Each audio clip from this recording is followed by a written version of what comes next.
Marketing का एक गुरु मंत्र नोट कीजिए, और वो गुरु मंत्र हर व्यक्ति ने, चाहे वो नरेंद्र मोदी की ही क्यों ना हो, हर व्यक्ति ने उस मंत्र को अपने जीवन में उतारा है।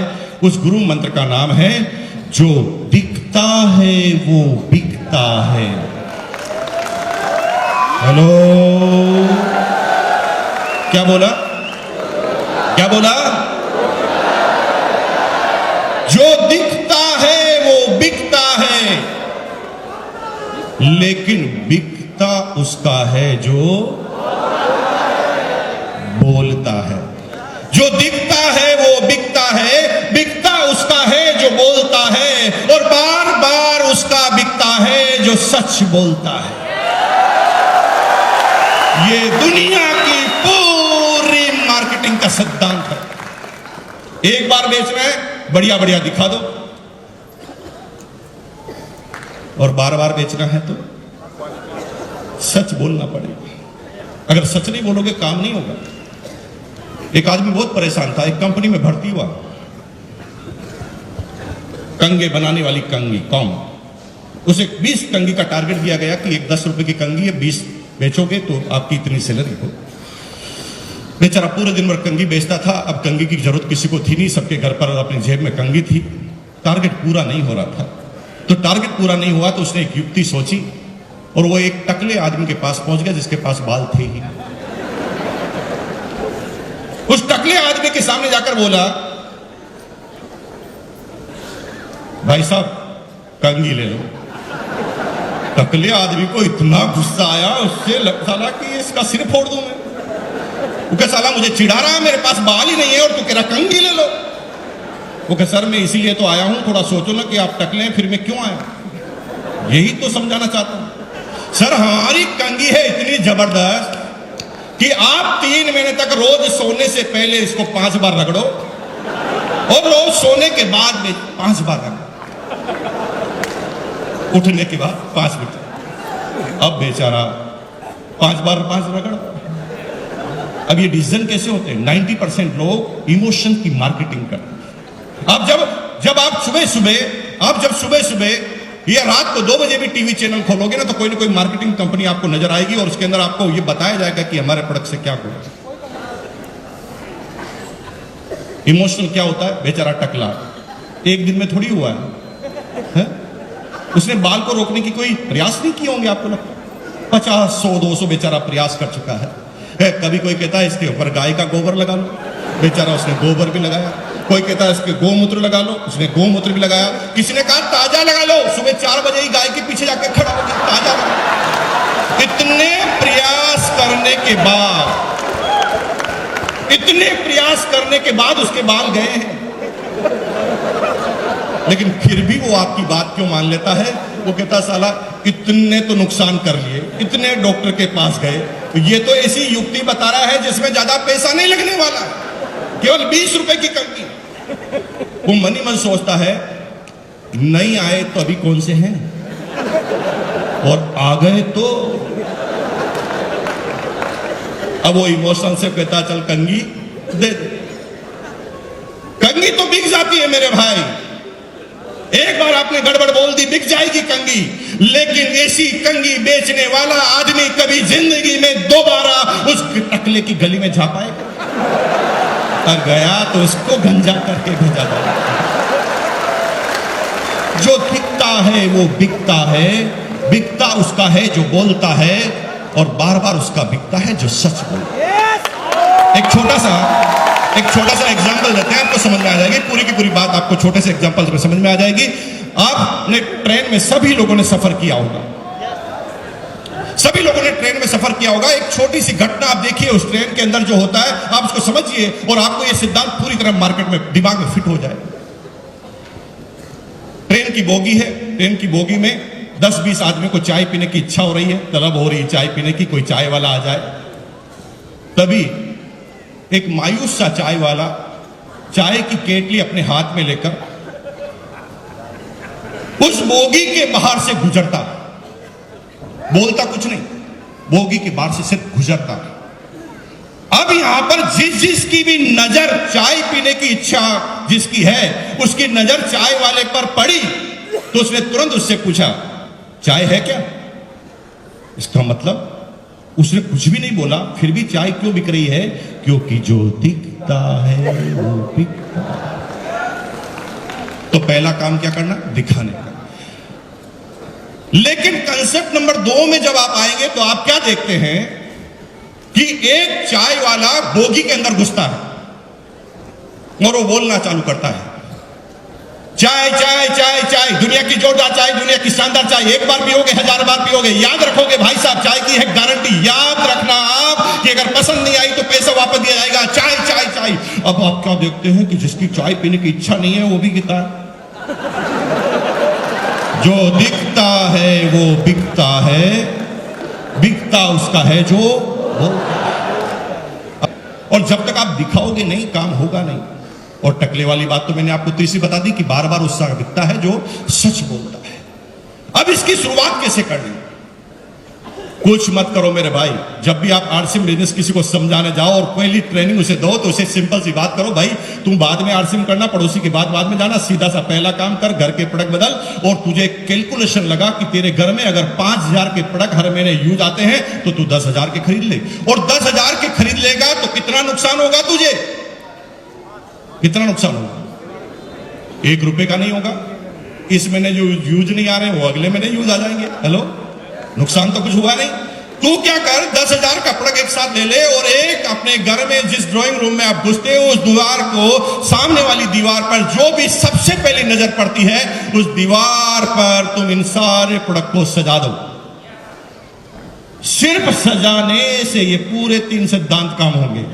जो दिखता है वो बिकता है, बिकता उसका है जो बोलता है, और बार बार उसका बिकता है जो सच बोलता है। अब क्या होगा?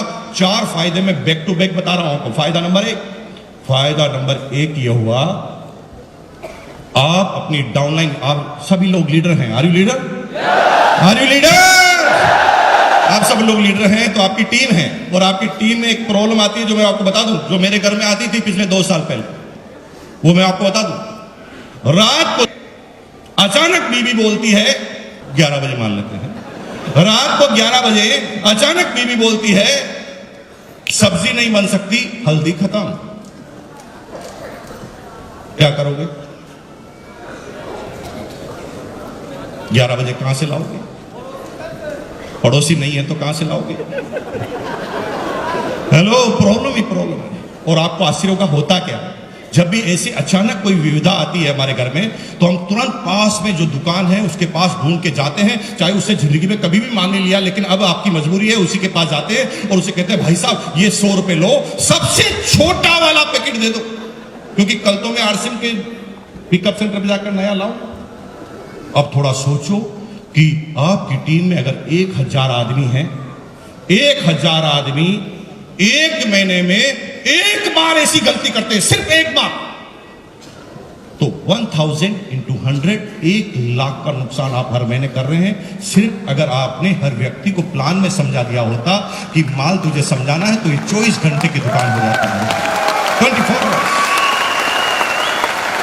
फायदा नंबर 2 ये है कि जब आप डिस्ट्रीब्यूटर बनते हैं तो आप अकेले बोलने वाले होते हैं, लेकिन जो ही ये प्रोडक्ट आप घर में लगाते हैं तो प्रोडक्ट के घर के सारे लोग डिस्ट्रीब्यूटरशिप का काम करने लग जाते हैं। जैसे एग्जांपल लेते हैं, आपने आरसीएम ज्वाइन किया, प्रोडक्ट सजा दिया। अब प्रोडक्ट सजा दिया और घर पर पड़ोसन आपकी बीवी से मिलने आए। उसने एक प्रश्न किया, भाभी जी यहां पर तो आपके शादी की फोटो लग रही थी, अब साबुन क्यों लगाया? अब वो पूछेगी तो सुनेगा कौन? ऑटोमेटिक ही काम हो रहा ना मेरे भाई। आपने थोड़ा अलग बताया, सामने वाले ने प्रश्न रिलीज कर दिया, यहां पर फोटो लगी थी, साबुन क्यों लगाया? अब आपकी बीवी को आरसीएम के बारे में ज्यादा पता नहीं, जितना पता है वो बताएगी, और वो देख लिए क्या क्या बताएगी और उससे क्या क्या इफेक्ट होता है मैं आपको बताता हूं। ये हमारे हैं ना, पता नहीं क्या क्या करते रहते हैं। इन्होंने क्या इतने सारे प्रोडक्ट लाके यहां पर रख दिए और मेरे को कहते हैं साबुन से ना, मेरे को पसंद नहीं आती बहन जी, और मैं तो लक्ष्य ही नहाती हूं। ओरिजिनल बोल रही है, देखिए इसका इफेक्ट देखना। ओरिजिनल बोल रही है, मैं पसंद नहीं करती और मैं तो लक्ष्य ही नहाती हूं। और मुझे कहा था कि ये डिओड्रेंट लगाओ, मैं नहीं लगाती। लेकिन भाभी जी एक दिन रात को तेल खत्म हो गया और मैंने मजबूरी से ये तेल यूज कर लिया। ये तो है, मेरा पप्पू ने पहले एक पूरी खाता था, अब 2 खाने लगे और मेरा पेट भी ठीक रह रहा। और आपको पता है ये छोटे छोटे पिंपल हो रहे थे गायब। अब यहां पर ओरिजिनल बात आ रही है। इसका मतलब यह है कि आपके घर में एक डिस्ट्रीब्यूटर तैयार हो गया जो आपके पीछे से काम करना चालू कर दिया। हेलो, अभी उसने एक प्रोडक्ट इस्तेमाल किया, वो 1 की तारीफ कर रहा है, कल वो 50 इस्तेमाल करेगा, 50 की तारीफ करेगा। जो दिखता है वो बिकता है, बिकता उसका है जो बोलता है और बार बार उसका बिकता है जो। फायदा नंबर 3 यह हुआ कि आपका बच्चा और पड़ोसी का बच्चा 7 साल का, एक राजू एक पिंटू, दोनों उछलते उछलते खेलते खेलते घर में आए और सीधा उस प्रोडक्ट वॉल के सामने जाके खड़े हो गए। और छोटे से बच्चे ने आपके छोटे से बच्चे से पूछा, ए राजू, यहां तो तेरी फोटो लग रही थी बर्थडे की, अब यहां पर साबुन क्यों लगाया? अब 7 साल का बच्चा देखो कैसे कैसे बात कर रहा है, कैसे बिजनेस बढ़ेगा। 7 साल के बच्चे को ना आरसीएम के बारे में पता है, ना सिस्टम के बारे में, ना प्रोडक्ट के बारे में, बच्चा बात कर रहा है। ये मेरे पापा की कंपनी के प्रोडक्ट हैं और मेरे पापा छोटे मोटे नहीं है, रॉयल्टी एचीवर टाई लगाते हैं हमेशा।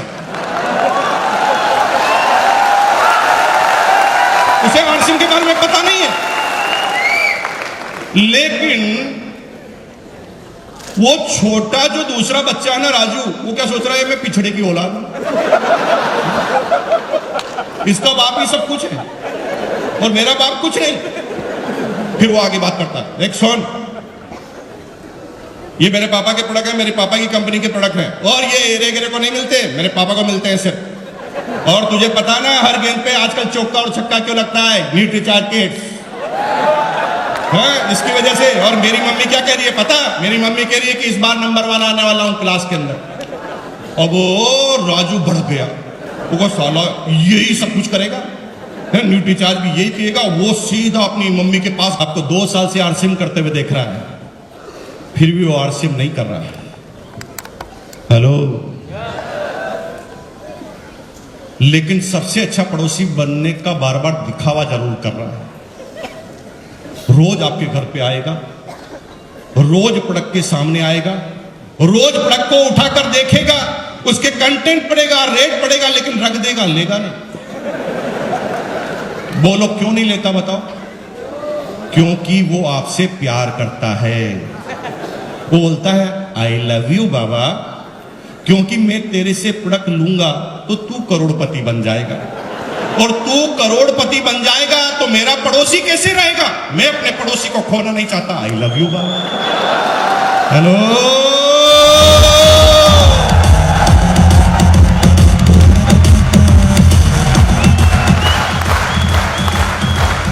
वो आपसे प्रोडक्ट नहीं लेता क्योंकि वो मन ही मन सोच रहा है कि मैं इसको पहले चेक कर लेता हूं, ये कुछ कर पाता है कि नहीं कर पाता। कोई बात नहीं, करने दीजिए चेक। आपका सिर्फ एक काम है, प्रोडक्ट रख दिया ना, अब उसको सिर्फ ये पता है कि प्रोडक्ट रहते हैं, वो करता नहीं, लेता नहीं। लेकिन एक दिन ऐसा समय आएगा कि कायनात में ऑटोमेटिक फंस जाएगा। कैसे? शर्मा जी उनका नाम है। रात को 11 बजे 5 मेहमान आ गए शर्मा जी के घर, जो आरसीएम नहीं कर रहे। मेहमान ने कहा भाभी जी चाय तो पी के जाएगी। भाभी जी किचन में गई, चाय का ढक्कन खोला, चाय खत्म। अड़ोस पड़ोस में कोई है नहीं, पिकअप सेंटर बंद हो गए, सॉरी दुकानें सारी बंद हो गई है। उसने शर्मा जी को धीरे से अंदर बुलाया, शर्मा जी सुनो। शर्मा जी किचन में गए, चाय की पत्ती खत्म हो गई, क्या करेंगे? भागो, पीछे के गेट से भागो, कैसे मिलेगा? अब शर्मा जी बाहर आकर सोच रहे हैं कहां जाऊं, 11 बजे कहां से चाय की पत्ती लाऊं? तभी याद आता वर्मा जी, जो दिखता है वो बिकता है।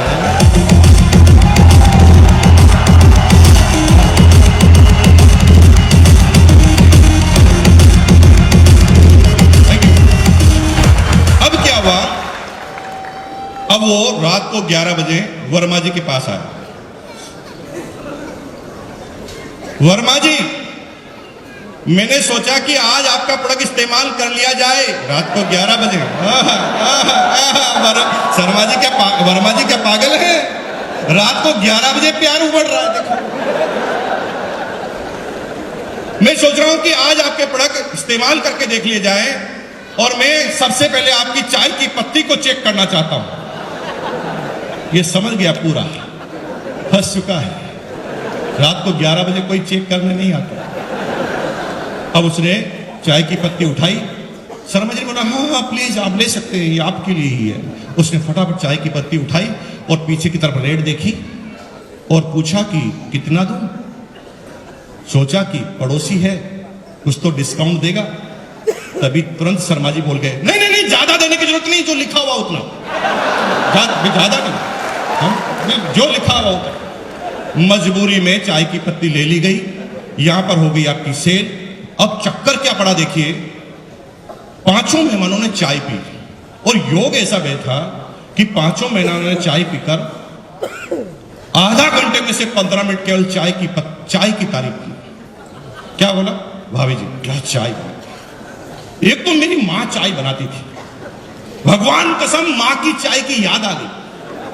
अब मेहमान को थोड़ी पता है आरसीएम की, भाभी जी को भी पता नहीं है आरसीएम की। अब वो चाय की तारीफ कर रहा है। और भाभी जी क्या गजब की चाय बनाते हो, आपके हाथ में जादू है। भाभी जी परेशान, जादू कैसे हो गया? हाथ हो के वो यह चाय वैसी कैसी बनाते हो, उसने क्या गजब हो गया? तभी अचानक क्लिक हुआ, और यार वो आज चाय की पत्ती का पैकेट का कलर चेंज था। वो तुरंत किचन में दौड़ी और किचन में देखा, ये तो लाल कलर का पैकेट है, जो हमेशा आता वैसा नहीं है। उसे पता चल गया कि मेरे भाई ये जादू हाथ का नहीं है, चाय की पत्ती का है। अब रात को 11:30 बजे एक फरमान जारी हो रहा है घर में। देखिए कैसे फरमान जारी हो रहा है। भाभी जी को पता नहीं है आरसीएम क्या है, वो सिर्फ ऐसे, क्योंकि उसे पता लग गया कि चाय की वजह से हुआ। उसने रात को 11 बजे वर्मा जी को बोला, वर्मा जी सुनो, जिंदगी में पहली बार ढंग का काम किया, और सुनो, आज के बाद मेरे घर में कोई दूसरी चाय की पत्ती आनी नहीं चाहिए, फेंक दूंगी नहीं तो बाहर। फंस गया, अब मजबूरी है।